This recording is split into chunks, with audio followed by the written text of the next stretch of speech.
আগামী 3টা মাস তুমি যদি আজকের এই রুটিন অনুযায়ী পড়াশোনা করো, ইনশাল্লাহ তুমি চ্যাম্পিয়ন হবা।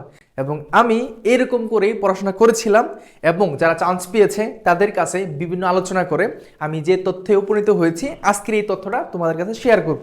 এবং তুমি আগামী 3টা মাস তুমি আর আজকের এই রুটিন অনুযায়ী তুমি পড়াশোনা করো, দেখবা তুমি অবশ্যই চ্যাম্পিয়ন হতে পারবা। চলো দেরি না করে আমরা শুরু করি।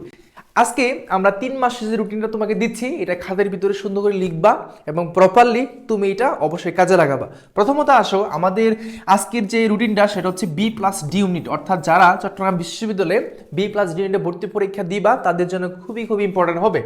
এখন B+D ইউনিটের সাধারণত আমাদের হচ্ছে বাংলা, তারপরে ধর হচ্ছে ইংলিশ, তারপরে ধর হচ্ছে আমার জিকে আর হচ্ছে আইকিউ থেকে প্রশ্নগুলো আসে এবং এইটার যে মানবন্টনগুলা এবং আমরা সবাই এটা জানি। এখন যেটা বলবো সেটা হচ্ছে কিভাবে তুমি পড়াশোনাটা করবা এবং প্রত্যেক দিনের রুটিনে তুমি কোন কোন টপিকটা গুরুত্ব দিবা বা কোন কোন সময়টা তুমি ইউজ করবা, এটা তোমাকে আমি দেখাবো। প্রথমতই ধরো হচ্ছে তুমি এখন সকালে ঘুম থেকে তুমি উঠলাম, ঘুম থেকে ওঠার পরে তুমি হচ্ছে একটা রুটিন করতে হবে তোমাকে, অথবা রাত্রে ঘুমানো যাওয়ার আগে তুমি একটা রুটিন করে ঘুমাতে যাবা যে আগামীকালকে আমি কোন কোন স্টেপগুলা, কোন কোন সাবজেক্টগুলা, কোন কোন টপিকগুলো আমি পড়বো। ঠিক আছে, একটা পার্সোনাল নোটবুক তোমার থাকবে, অর্থাৎ ব্যক্তিগত একটা কি থাকবে, একটা নোটবুক থাকবে। ওই নোটবুকের ক্ষেত্রে তুমি লিখে রাখবা। ধরো হচ্ছে ইংলিশ দিয়ে আমরা যদি শুরু করি, তাহলে তুমি লিখবা তোমার যে নোট খাতাটা আছে সেখানে সুন্দর করে লিখবা যে ইংরেজি অংশ। ঠিক আছে, ইংরেজি অংশ সুন্দর করে তুমি লিখবা। লেখার পরে তুমি কি কি পড়লা আজকে তুমি সেটা তুমি অবশ্যই লিখবা। আমি অবশ্যই লিখতে বলছি, লিখবা তুমি। তুমি এটা দেখো, কিছুদিন কন্টিনিউ করো, যদি তোমার ইমপ্রুভমেন্টটা না আসে তারপর আমাকে জানাও। ঠিক আছে, তো ইংরেজি লেখার পরে তুমি প্রত্যেক দিন তোমার ইংলিশে এই 3টা টপিকে গুরুত্ব দিবা। প্রত্যেক দিনের রুটিনে তুমি এই 3টা জিনিস তোমাকে পড়তে হবে। ঠিক আছে, তার মানে ইংলিশটা যখন তুমি শুরু করবা, একটা গ্রামার পার্ট পড়বা, একটা গ্রামার পার্ট তুমি পড়বা, সেটা যে কোনো টপিক হতে পারে। এবং যে টপিকটা তুমি শেষ করছো ওই টপিকটা তুমি লিখে রাখবা তোমার ওই বুকটাতে যে ইংরেজি আমি এটা শেষ করেছি। ধরো হচ্ছে তুমি টেন্স নিয়ে শুরু করছো, টেন্স, তাহলে টেন্স লিখে এখানে ডান লিখতে পারো যে এটা আমার শেষ হয়ে গেছে। আগামী 3টা মাস ফুলফিল ভাবে তুমি এটা শুরু করো। 3টা মাস মানে 90 দিন। ঠিক আছে, 90 দিন প্লাস। এখন 90 দিনের মধ্যে আমাদের ইংরেজি টপিকগুলোও 90টা নাই যে আমাদের 90 দিনটা একটা একটা করে লাগবে। দেখা যাচ্ছে তুমি এই রুটিনটা আগামী একটা মাস যদি মানে মেনটেন করতে পারো, তোমার সিলেবাস কমপ্লিট হয়ে যাবে। আর পরবর্তী 2 মাস তুমি রিভিশন দিবা। ঠিক আছে, তাহলে প্রথমত গ্রামার পার্ট, তুমি গ্রামার পার্ট থেকে যে কোনো টপিক পড়বা, ওই টপিকের যে রুলগুলো আছে দেখবা এবং প্রিভিয়াস এর কোশ্চেন শেষ করবা। তোমার এটা শেষ, লিখে রাখবা, ওইখানে লিখে রাখবা। এখানে অনেকেই মনে করে কত ঘন্টা পড়াশোনা করব, আসলে সময় সাপেক্ষ বিষয়টা না, এটা হচ্ছে আমাদের টপিক শেষ হয়েছে কিনা। আমাদের কথা হচ্ছে এইটা, তুমি সময়ের দিকে খেয়াল না করে তুমি টপিকের দিকে খেয়াল করো যে এই টপিকটা আমার শেষ হয়েছে কিনা। যতক্ষণ না শেষ না হচ্ছে তুমি কন্টিনিউয়াসলি তুমি এটা চালমান রাখো। ঠিক আছে, তারপর তুমি যখন টোটাল হিসাব করবা দেখবা যে 6 থেকে 7 ঘন্টা এমনি হয়ে গেছে। কেমন, সময়ের দিকে দৃষ্টি না করে তুমি টপিকের দিকে দৃষ্টি রাখো, আমার এই টপিকে শেষ হয়েছে কিনা, এইভাবে। তারপর দেখো মেমোরাইজিং পার্ট, এই মেমোরাইজিং পার্ট থেকে যে কোনো একটা মেমোরাইজিং পার্ট তুমি পড়বা। যেমন ধরো হচ্ছে ভোকাবুলারি থেকে প্রশ্ন আসে, ওয়ান ওয়ার্ড সাজেশন থেকে প্রশ্ন আসে, স্পেলিং থেকে আসে, গ্রুপ ভার্ব থেকে আসে, যে কোনো 3টা তুমি পড়বা প্রত্যেক দিন। Group verb, spelling, one word substitution আজকে পড়েছো, আগামীকালকে তুমি এই 3টা বাদে আরও যে 3টা আছে, ফ্রেজ এন্ড ইডিয়মস আছে, সিনোনিম অ্যান্টোনিম আছে, ঠিক আছে, তারপর হচ্ছে প্রোভার্ব, ট্রান্সলেশন আছে, এগুলো পড়বা। কিন্তু প্রত্যেক দিন তো সবগুলো পড়া পসিবল না, কারণ সবগুলা পড়তে গেলে তোমার দিন একটা দিয়ে শেষ হয়ে যাবে। এজন্য সবগুলা আমাকে একটু কম্বিনেশন করে ধারাবাহিকতা অনুযায়ী পড়তে হবে। এটা পড়ার পরে তুমি হচ্ছে লিটারেচার পার্টে একটু টাচ করবা, লিটারেচার পার্টের একটু দেখে রাখবা। ঠিক আছে, আমরা আসলে হিউম্যান বিংস, সো আমাদের প্র্যাকটিস না থাকলে, আমি প্রত্যেক দিন যদি আমি পড়াটা না দেখি তাহলে আমরা ভুলে যাই। এজন্য প্রত্যেকদিন প্র্যাকটিস রাখতে হবে। তার মানে মোট কত হচ্ছে, তোমার প্রত্যেক দিনের রুটিনে ইংলিশে আমার এই 3টা পার্ট থাকবে এবং মেমোরাইজিং পার্ট থেকে এবং 3টা টপিক, তারপর হচ্ছে গ্রামার পার্ট থেকে একটা টপিক, যে কোনো গ্রামার পার্ট প্রিভিয়াস এর কোশ্চেন সহ, তারপর হচ্ছে লিটারেচার পার্ট থেকে একটু সামথিং তুমি এটা টাচ দিয়ে রাখবা, কারণ এখান থেকে প্রশ্নগুলো ছবিতে আসে। তার মানে প্রত্যেকদিন রুটিনে ইংলিশ থেকে তুমি এইভাবে করে পড়বা এবং যে টপিকটা তুমি শেষ করেছো, সেটা তুমি তোমার ওই খাতার ভিতরে লিখে রাখবা যে আমি এই তারিখে এই টপিকটা টেস্টটা শেয়ার করেছি, ডান। এখন যদি তোমাকে আমি বাংলা ক্ষেত্রে বলি তাহলে তুমি কিভাবে সাজাবা, দেখো এই বাংলাকে আমি মূলত হচ্ছে এই প্যাটার্নে সাজাতে পারি। অর্থাৎ তোমাকে একটা গদ্য তোমার পড়তে হবে, পদ্য পড়তে হবে, সহপাঠ পড়তে হবে, তারপর হচ্ছে ব্যাকরণ পড়তে হবে। তো প্রত্যেক দিনের রুটিনে তুমি হচ্ছে বাংলা কোন কোন অংশগুলো তুমি খুব ভালোভাবে পড়বা। যেমন ধরো হচ্ছে প্রত্যেক দিন যে তোমার ডেইলি যে রুটিনটা আছে, এখানে তুমি হচ্ছে একটা গদ্য পড়বা। ঠিক আছে, একটা হচ্ছে কি পড়বা, একটা গদ্য তুমি শেষ করবা এবং এই গদ্যের সাথে যে রিলেটেড পয়েন্টগুলো আছে, এই গদ্যের সাথে রিলেটেড পয়েন্টগুলো কি কি, সেটা হচ্ছে ওই গদ্যের মূল বিষয়, ঠিক আছে, ওই গদ্যের মূল বিষয় তোমাকে অবশ্যই 100% শেষ করতে হবে। বিষয়টা এমন না যে তুমি হচ্ছে ক্লাস যখন আমার ইন্টারমিডিয়েট পড়াশোনা করেছি তখন হচ্ছে একদম টু দ্য পয়েন্টে রিডিং বাই রিডিং পড়েছি, এখন কিন্তু সেটা করলে কিন্তু অনেক সময় সাপেক্ষ বিষয়। সো সেখানে দেখবা যে মূল বিষয় এখানে একটু লেখা থাকে যে পাঠ পরিচিতি বা ধর হচ্ছে কবি পরিচিতি বা ধর হচ্ছে লেখক পরিচিতি, এই বিষয়গুলো তুমি 100% শেষ করবা।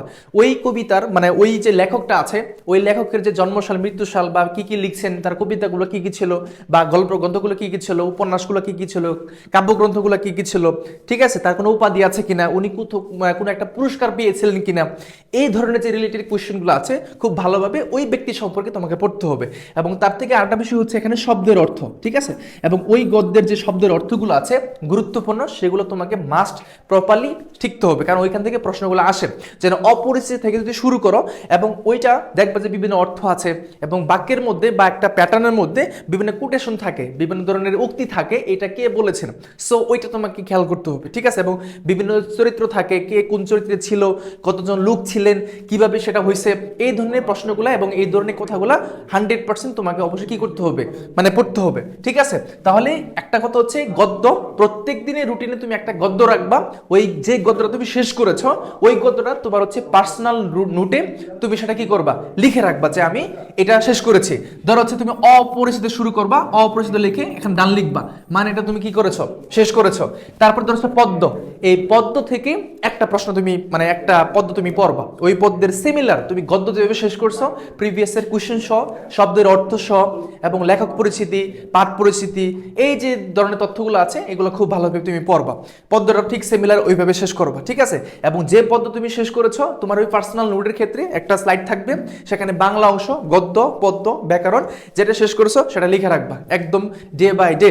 তারপর সহপাঠ থেকে মাঝখানে একটু টাচ করবা, যদি তোমার মনে হয় যে গদ্য এবং পদ্য পড়তে চাই, আমার অনেক সময় চলে গেছে, আমার এখন সময়টা হাতে নাই, প্রচুর সময় চলে গেছে, সো তুমি এখানে স্কিপ করতে পারো, ঠিক আছে, এটা সময় সাপেক্ষ বিষয়। তুমি এখানে যদি শর্ট টাইম থাকে তাহলে তুমি এখানে পড়বা, আর যদি এটা কমপ্লিট করতে অনেক সময় চলে যায় তাহলে তোমার এটা টাচ করার দরকার নেই।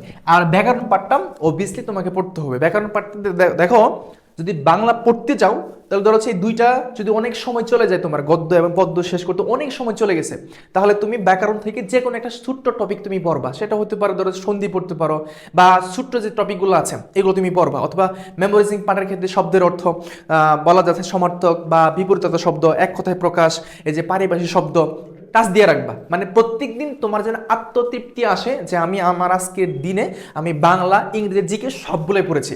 ঘুমানো যাওয়ার আগে যেন এটা বলতে পারো যে আজকে আমার রুটিনটা খুব সাজানো ছিল এবং সবগুলো টপিকে আমি পড়তে পারছি, ঠিক আছে। এটা তো বাংলাটা তুমি এভাবে পড়বা। তারপর আসো আমার জিকের ক্ষেত্রে, জিকেতে আমরা 3টা প্যাটার্নে ভাগ করতে পারি, একটা হচ্ছে বাংলাদেশ বিষয় বলি, আন্তর্জাতিক বিষয় বলি, আর হচ্ছে রিসেন্ট জিকে যেটা সাম্প্রতিক হয়ে থাকে।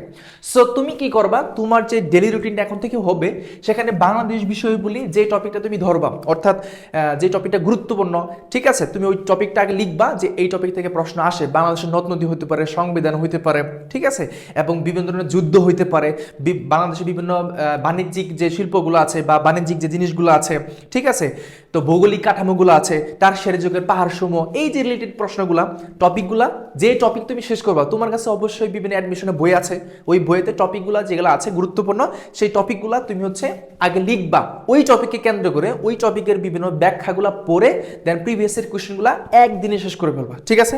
তারপরে ইন্টারন্যাশনাল আসো, আন্তর্জাতিক বিষয়গুলির ক্ষেত্রে কি কি গুরুত্বপূর্ণ টপিকগুলো আছে তুমি এটা জানো এবং এই সম্পর্কে ভিডিও অবশ্যই দেওয়া আছে।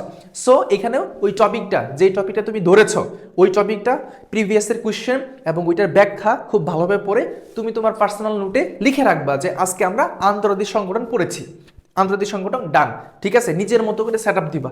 রিসেন্ট জিকে থেকে সাম্প্রতিক বিষয়গুলো যেটা হচ্ছে এখন যে ঘটনাগুলো হচ্ছে, কারেন্ট অ্যাফেয়ার্স আছে বা অন্যান্য বিভিন্ন ধরনের বই বের হচ্ছে, তো সাম্প্রতিকের জন্য যে বইগুলো আছে তুমি সেটা নিতে পারো এবং ওগুলো এখানে দেখবা যে বিভিন্ন কোয়েশ্চেন দেওয়া আছে, ওই কোয়েশ্চেনগুলো পড়বা, ঠিক আছে। তাহলে জিকে এবং বাংলা যে টপিকগুলো আমি দিলাম বা যে বিষয়গুলো তোমাকে বললাম, এটা তুমি তোমার পার্সোনাল নোটে সুন্দর করে সাজিয়ে গুছিয়ে প্রত্যেক দিন যা যা পড়ছো তুমি তাই লিখবা। তুমি বিশ্বাস করো, তুমি একটা মাস তুমি কন্টিনিউ রাখো, দেখবা তোমার সিলেবাস শেষ হয়ে গেছে ইনশাল্লাহ। ঠিক আছে, তারপর আইকিউতে আসো, যারা ডিতে পরীক্ষা দিবা। আইকিউ কি সমস্যা? একদমই ইজি। আইকিউর ক্ষেত্রে প্রিভিয়াসের কোয়েশ্চেনের ক্ষেত্রে তুমি কাটাকাটি যদি করো তাহলে কয়টা টপিক তুমি 100% কমন পাবা। যেমন ধরেছে রক্তের সম্পর্ক, সম্পর্ক মূল্যায়ন, ধারার অঙ্ক, বিভিন্ন গাণিতিক সমস্যাগুলি, এই টপিকগুলা প্রিভিয়াসের কোয়েশ্চেন, বিভিন্ন বিসিএস যে কোয়েশ্চেনগুলো আসছে আইকিউর ক্ষেত্রে, অ্যানালজি যে টপিকটা দেখবা ইনশাল্লাহ কমন পাওয়া যাবে। ঠিক আছে, আজকের এই ভিডিওটা একটু লম্বা হলেও তোমার জন্য, যেহেতু 4টা বিষয় আমি কি বলেছি এই জন্য একটু লম্বা হয়েছে।